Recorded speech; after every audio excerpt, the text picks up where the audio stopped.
Assalamualaikum warahmatullahi wabarakatuh.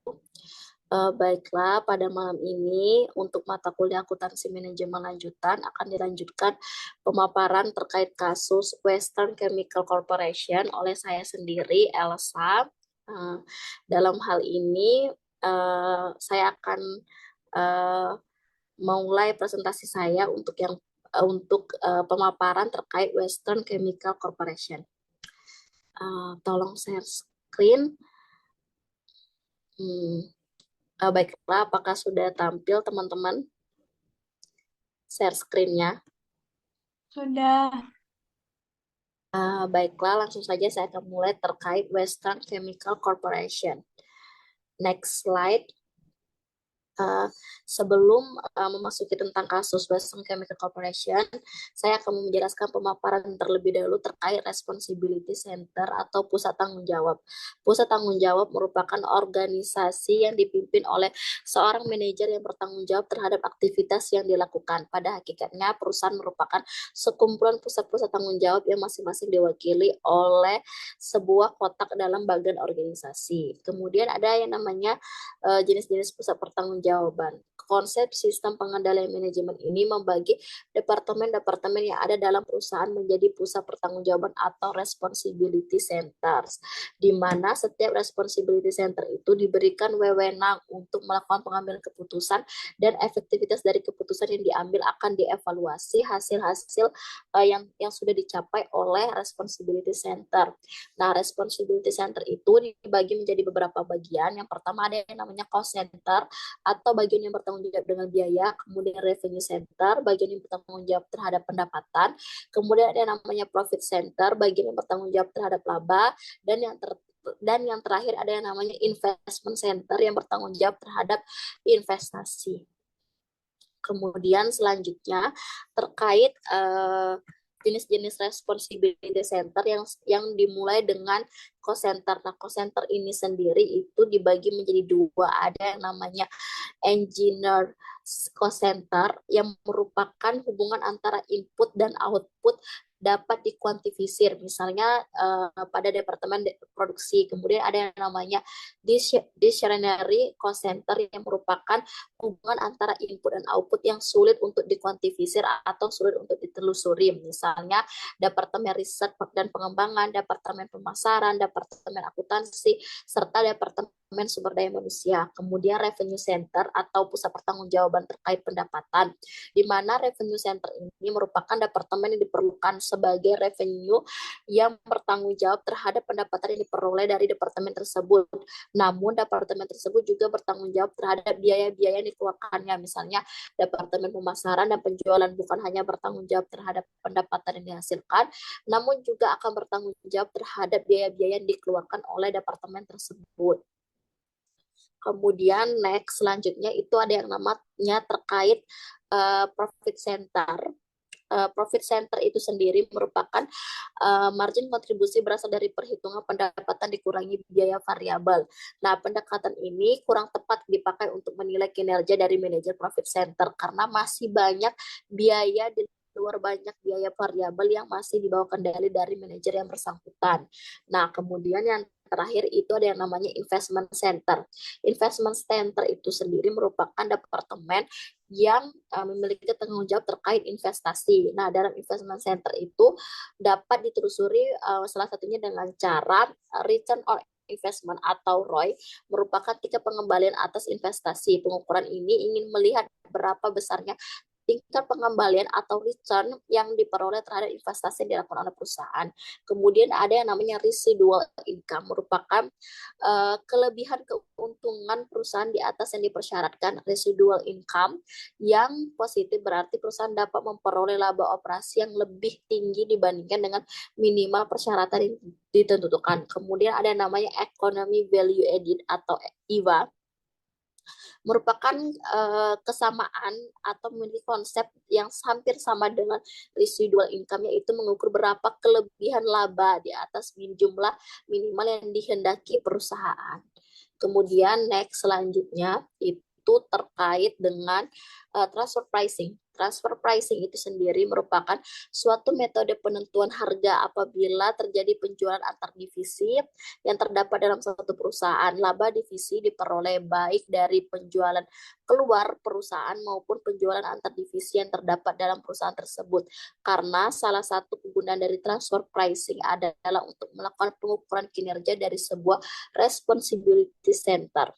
Nah, penilaian daripada transfer pricing itu sendiri dapat dilakukan dengan 3 kriteria. Kriteria yang pertama ialah penilaian kinerja yang akurat. Hal ini berarti harga yang ditentukan tersebut tidak boleh menguntungkan satu divisi, tapi merugikan divisi yang lainnya. Kemudian yang kedua, keselarasan tujuan atau goal congruence merupakan harga yang ditentukan harus dapat memaksimalkan keuntungan perusahaan secara keseluruhan.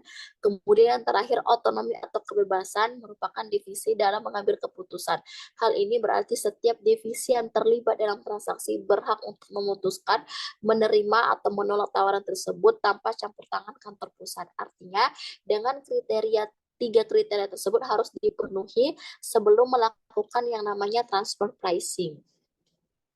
Kemudian selanjutnya yakni terkait kasus yang akan kita bahas malam ini, yakni Western Chemical Corporation atau WCC merupakan perusahaan yang didirikan pada tahun 1968 di Vadodara, India. Ini adalah produsen terkemuka dan nama yang cukup terkenal dalam penyediaan karbon aktif dan produknya di seluruh dunia. WCC merupakan sebuah ISO, organisasi bersertifikat, adalah inovator yang terbukti secara internasional dan pemasok khususnya terkait karbon aktif kualitas ekspor kepada pelanggannya mulai dari industri obat kimia dan curah, perantara pewarna, pemurnian logam, industri pemurnian air, pemurnian udara, gas, baik dari industri farmasi, pengolahan limbah, hingga banyak negara Asia. Nah, YCC itu sendiri merupakan kewaspadaannya yang berpengalaman dan pengetahuan produk dan industri yang kuat, menawarkan kinerja yang terukur dan konsisten, kualitas efisien, dan nilai karbon aktif yang hemat. Biaya mayoritas di perusahaan patungan dan dioperasikan pabrik. Nah, permasalahan yang dihadapi oleh YCC ini sendiri merupakan yang pertama, ini terkait pembangunan pabrik di pinggiran Prague yang beroperasi dengan cara joint venture dengan perusahaan lokal. YCC ini memegang kepentingan pengendalian di joint venture dan mengoperasikan pabrik. YCC kemudian menginvestasikan sebesar $5 juta pada venture, kemudian sisa modalnya berasal dari partner dan pinjaman. Nah, pabrik yang sama juga dibangun di Poland dengan jumlah kepemilikan sebesar 100%. WCC menginvestasikan modal pada pabrik tersebut sebesar $40 juta hingga $45 juta. Nah, pabrik ini tidak memiliki hutang ke pihak luar. Pabrik ketiga di Malaysia memiliki jumlah kepemilikan sebesar 100%. Jadi intinya permasalahan dihadapi oleh perusahaan ini, di mana perusahaan ini akan membangun anak cabangnya pada Prague dan kemudian ada juga pembangunan di Poland. Nah, kemudian perbedaan struktur perusahaan yang dimiliki 100% perusahaan yang dibuat dengan joint venture ini menyebabkan adanya perbedaan perlakuan akuntansi antara interest dan fee. Sebagai contoh, misalnya pabrik yang ada di Z terdapat beban interest dan fee, namun di pabrik Polandia tidak ada interest dan fee. Interest dan fee itu merupakan bunga dan biaya yang terkait dengan adanya joint venture. Jadi adanya joint venture ini di mana cabang yang satu itu belum tentu sama perlakuannya dengan cabang yang lain. Nah, kemudian sistem pelaporan manajemen yang dimiliki oleh Western Chemical Corporation itu tidak bisa menunjukkan kinerja relatif dari 3 pabrik yang ada, yakni Praha, Poland, dan Malaysia. Artinya di ketiga laporan tersebut tidak dapat mencerminkan 100% terkait manajemen karena adanya perbedaan perlakuan manajemen satu dengan yang lain. Akan tetapi semua perbedaan yang ada itu tidak bisa kita kategorikan akan bersifat negatif Karena adanya perbedaan itu tentunya disesuaikan atau dikondisikan dengan cabang tersebut. Nah, kemudian kepemilikan yang berbeda dari investasi di tiap negara itu sebenarnya untuk mempermudah dan mempercepat penetrasi ke pasar internasional. Misalnya pabrik di Z merupakan joint venture dengan pengusaha lokal. Kemudian pabrik di Polandia merupakan perusahaan dengan kepemilikan 100%, sedangkan pabrik di Malai itu merupakan cabang dari perusahaan WCC. Kemudian selanjutnya ini terkait dengan EVA atau Economy Value Added pada slide selanjutnya. Next slide. Nah, pada evaluasi penggunaan pendekatan atau ekonomi value added yang diterapkan oleh perusahaan WCC, ini penyusunan laporan kinerja keuangan masing-masing pabrik dikondisikan dengan berbeda-beda. Seperti yang sudah saya jelaskan, ini disesuaikan dengan keadaan yang ada. Misalnya cabang di Malaysia itu tidak sama perlakuannya dengan cabang di Polandia maupun di perusahaan cabang Z. Laporan ini sebelumnya menggunakan standar dan basis laporan eksternal, dan kemudian dengan menggunakan IVA ini dapat menimbulkan laporan kinerja keuangan tersendiri untuk masing-masing pabrik. Laporan kerja ini dapat diperbandingkan antar pabrik. Nah, pelaporan kinerja keuangan itu dibedakan antara untuk pelaporan pihak eksternal dan internal.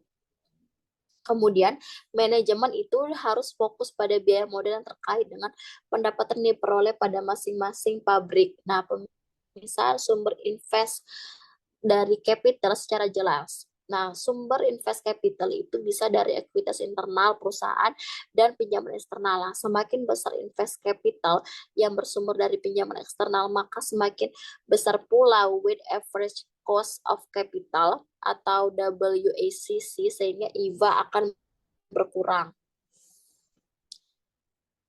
Kemudian slide selanjutnya ini terkait tentang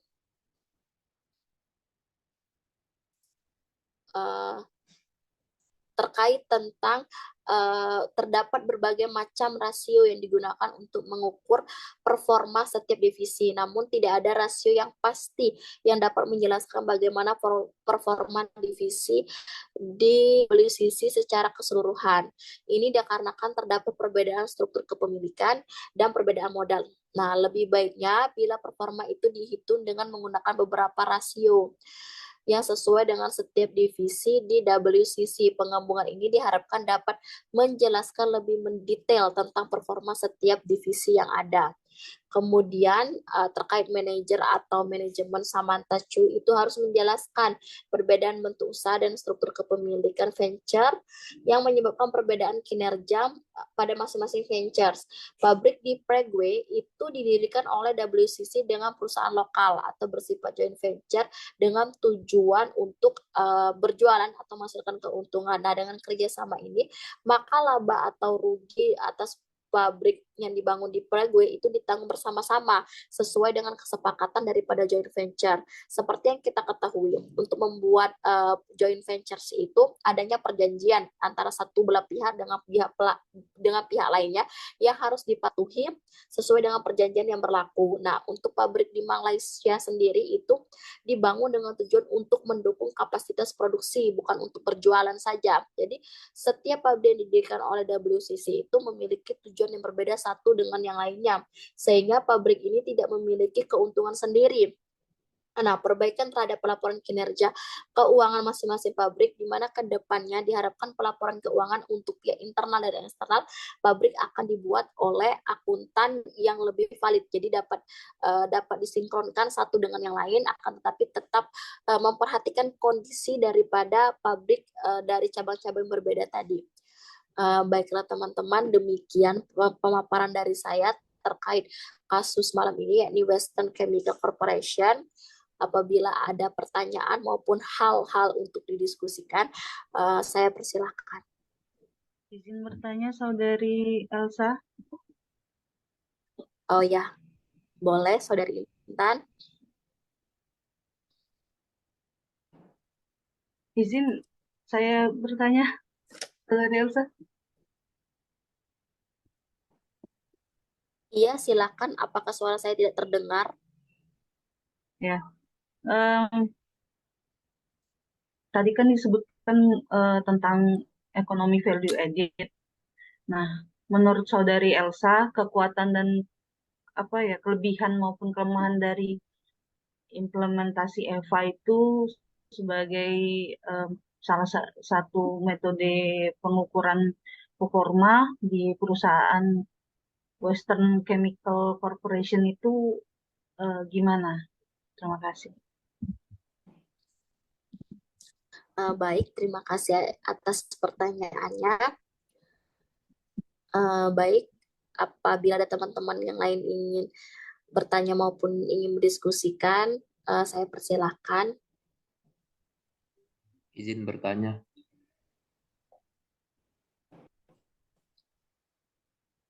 Iya, silakan Kak.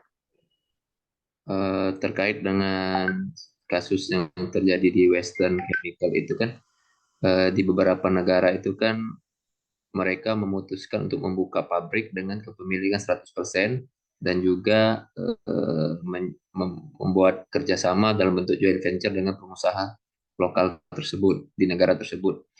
Nah, menurut Saudara Elsa, apa sih yang menjadi pertimbangan dari uh, perusahaan di sisi itu dalam mengambil langkah untuk memilih daerah atau negara eh, yang akan dibuka pabriknya di situ, dan juga mengapa mereka eh,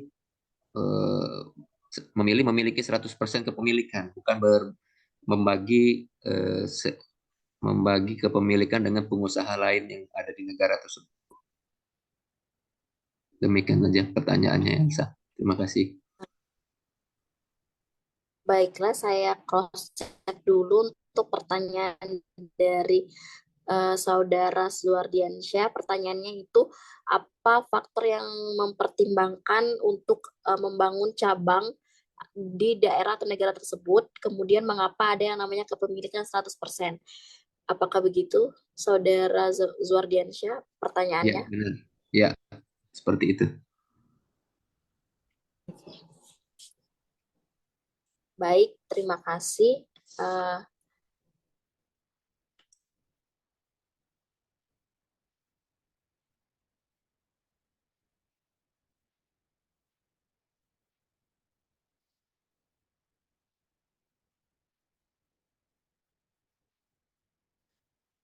Baiklah, untuk pertanyaan pertama tadi dari Saudari Atifa terkait ekonomi value added atau IVA, kekuatan dan kelemahan. Seperti yang sudah saya jelaskan tadi, bahwa dalam mengukur performa atau kinerja perusahaan itu dibutuhkan beberapa teknik rasio. Salah satunya tadi dengan ROI atau return on investment, kemudian dengan residual income, kemudian lagi dengan IVA. Nah, dalam IVA ini tentunya memiliki kekuatan dan kelemahan tersendiri dibanding dengan rasio-rasio yang lain.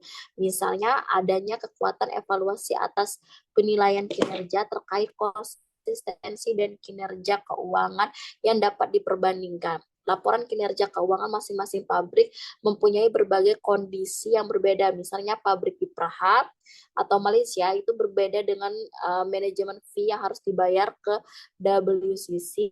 Terdapat transfer pricing dalam cost of sales pada pabrik Polandia. Jadi dengan adanya IVA itu dapat diukur bahwa adanya transfer pricing antara cabang di Praha dengan di Polandia itu apakah akan menguntungkan atau tidak. Kemudian terkait standar pelaporan kinerja keuangan internal. Nah, perusahaan itu perlu menerapkan keseragaman standar atas pelaporan kinerja keuangan internal kepada seluruh pabrik yang dimiliki. Nah, pelaporan kinerja keuangan terhadap pihak internal dan eksternal itu harus dibedakan. Nah, kemudian keunggulannya sendiri, IVA itu dapat memfokuskan penilaiannya pada nilai tambah dengan memperhitungkan beban biaya modal dengan konsekuensi investasi. Misalnya tadi transaksi antara pabrik di Praha dengan pabrik di Polandia itu dapat diukur IVA-nya itu apakah akan benar-benar menguntungkan atau tidak. Kemudian dengan IVA itu perhitungannya relatif lebih mudah dilakukan karena hanya dengan memperhitungkan perhitungan biaya modal yang memerlukan data yang lebih banyak dan analisa yang mendalam.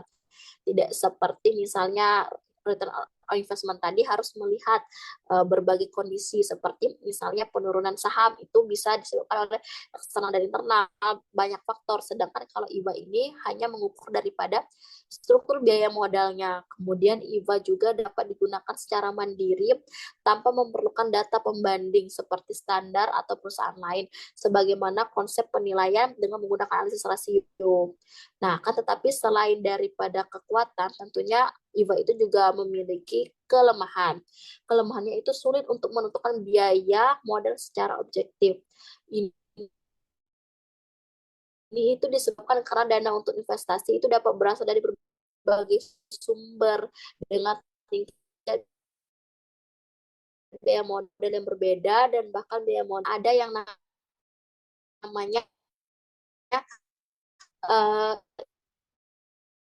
IVA itu bertumpu pada keyakinan mengandalkan pendekatan fundamental dalam mengkaji dan mengambil keputusan untuk menjual saham tertentu pada beberapa faktor justru lebih dominan. Kemudian kelemahan terakhir, konsep ini itu sangat tergantung pada transparansi internal dalam perhitungan IVA secara akurat. Dalam kenyataannya seringkali perusahaan kurang transparan dalam mengemukakan kondisi internalnya.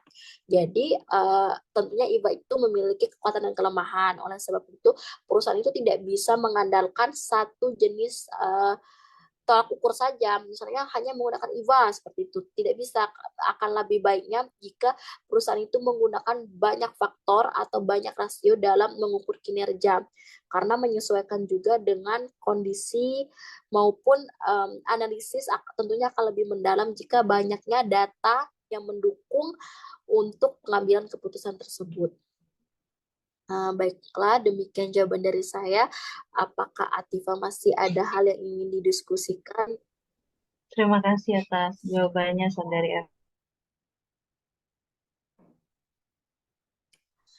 Baiklah, untuk pertanyaan dari Kak Zuardiansyah. Apakah pertimbangan daerah atau negara untuk membangun cabang? Nah, seperti yang kita ketahui, WCC itu kan merupakan perusahaan terkait chemical di mana fokusnya itu terutama pada karbon. Pada karbon aktif, selain daripada karbon aktif itu juga fokusnya itu pada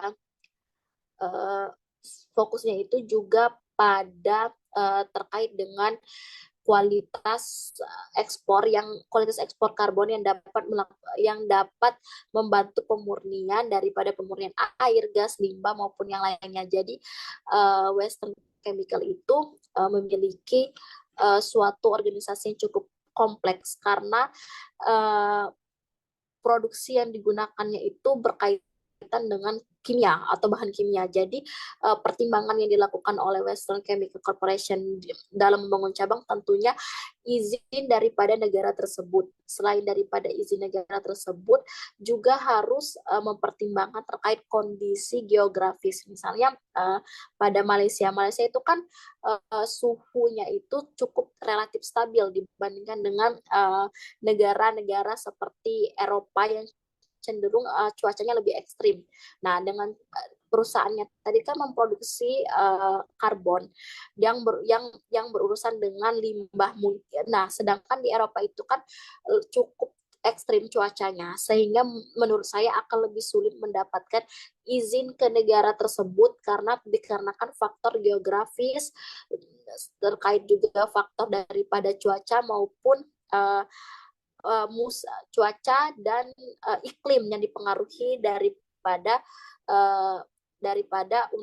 iklim yang juga sangat mempengaruhi, yang harus dipertimbangkan perusahaan tersebut sebelum perusahaan tersebut membuat cabang di negara lain. Karena balik lagi, karena Western Chemical itu bergerak di industri kimia, tentunya akan lebih susah dan cukup kompleks dalam izin daripada pembuatan cabangnya. Kemudian mengapa ada yang namanya 100% kepemilikan? 100% kepemilikan itu artinya perusahaan tersebut masih hanya membuat anak perusahaan seperti itu, tidak join dengan tidak join dengan perusahaan lain. Seperti misalnya kalau yang tadi yang join dengan perusahaan lain itu misalnya cabang di Prague. Cabang di Prague itu kan join dengan perusahaan lokal, sehingga kepemilikannya itu dibagi antara perusahaan lokal itu dengan join dengan WCC. Sedangkan kalau kepemilikan 100% itu benar-benar dimiliki oleh perusahaan tersebut. Nah, balik lagi, sebelum misalnya perusahaan tersebut memutuskan untuk melakukan bentuk usaha apa yang akan dibangun dalam cabang, tentunya dengan menggunakan tujuan. Nah, misalnya tadi kan kalau misalnya kepemilikan 100% itu kan untuk di Malaysia. Nah, ini tuh bukan hanya digunakan untuk menghasilkan laba, tapi juga untuk membantu kapasitas produksi. Nah, jadi sehingga kalau misalnya WCC itu join ke perusahaan lain untuk membangun cabang di Malaysia, tentunya tidak bisa mendapatkan full keuntungan karena harus mengingat perjanjian antara yang joint venture tadi dengan dia. Sedangkan tujuan untuk membangun pabrik di Malaysia itu tidak hanya keuntungan tetapi juga membantu dalam proses produksi. Jadi sebelum perusahaan tersebut membangun cabang, tentunya ada beberapa pertimbangan. Salah satunya tujuan untuk apa sih kita membangun cabang di sana, atau apakah benar-benar memang diperlukan. Kalau misalnya diperlukan, apakah kita perlu menggait perusahaan lain, atau apakah kita perlu menarik perusahaan untuk join dengan perusahaan kita, seperti itu. Jadi kesimpulannya dari pertanyaan yang pertama terkait daerah atau negara, tentunya mempertimbangkan banyak hal, mulai dari faktor eksternal maupun internal, misalnya geografis, iklim di negara tersebut, karena mengingat Western Chemical ini merupakan perusahaan kimia. Kemudian terkait kepemilikan 100% itu, ini sesuai dengan tujuan daripada pembangunan pabrik di cabang tersebut. Baiklah, demikian jawaban dari saya. Bagaimana Saudara Zuardiansyah, apakah ada hal-hal yang ingin didiskusikan kembali? Mungkin ada sedikit tambahan Ya, terkait boleh. yang WCC tadi kan. Oke, banyak beberapa faktor menjadi pertimbangan, dan memang kondisi di tiap negara kan berbeda-beda. Nah, seperti di Malaysia itu kan sebenarnya kan kurang lebih kondisinya itu mirip dengan Indonesia. Nah, itu kemudian yang menyangkut dengan kepemilikan 100% itu kan otomatis kan ada risiko dan dampak yang terjadi Iya, bagi kinerja keuangan dari WCC.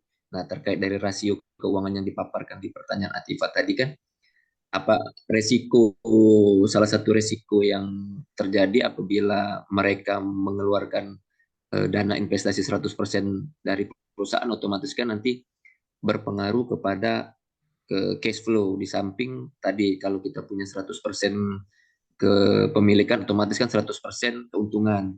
Itu dari sisi keuntungan. Tapi apabila kita balikkan dari sisi resiko, WCC juga punya 100% resiko kegagalan apabila analisa dari keputusan memilih untuk mempunyai 100% kepemilikan itu juga akan menjadi bumerang bagi WCC. Makanya dari kasus WCC ini kan ada beberapa pilihan diambil, ada yang joint venture sama 100% kepemilikan.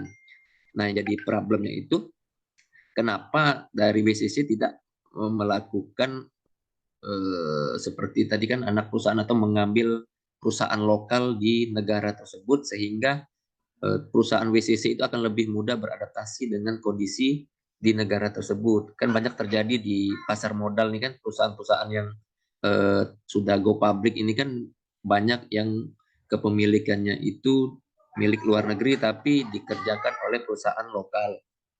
Nah, apakah yang di WCC ini artinya dia masih bentuk perusahaan tertutup apa sudah terbuka seperti itu ya, Mbak Elsa ya?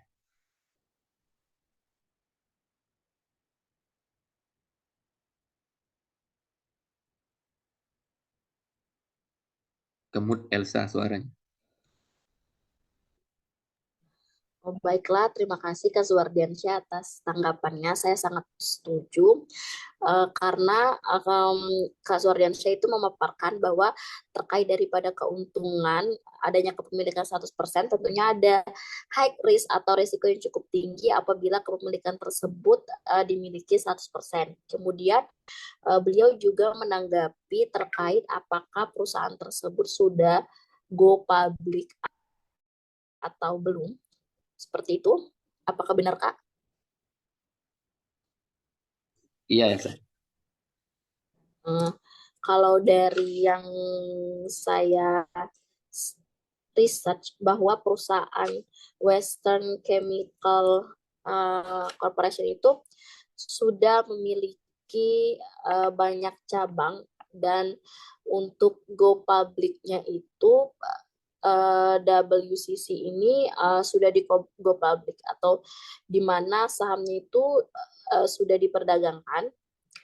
Kemudian juga WCC ini sendiri selain daripada sudah go public juga sudah bersertifikat dalam perusahaannya, di mana WCC ini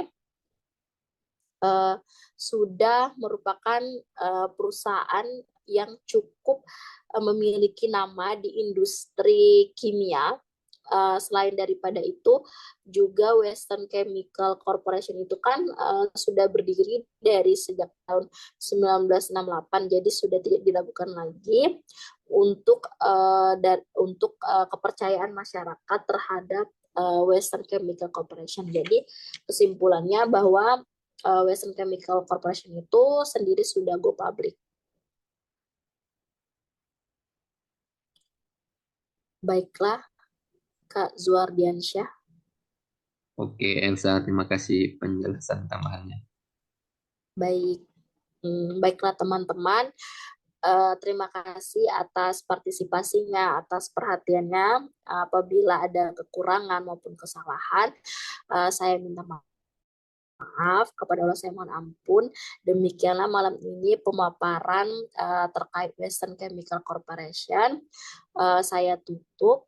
Wassalamualaikum warahmatullahi wabarakatuh. Assalamualaikum.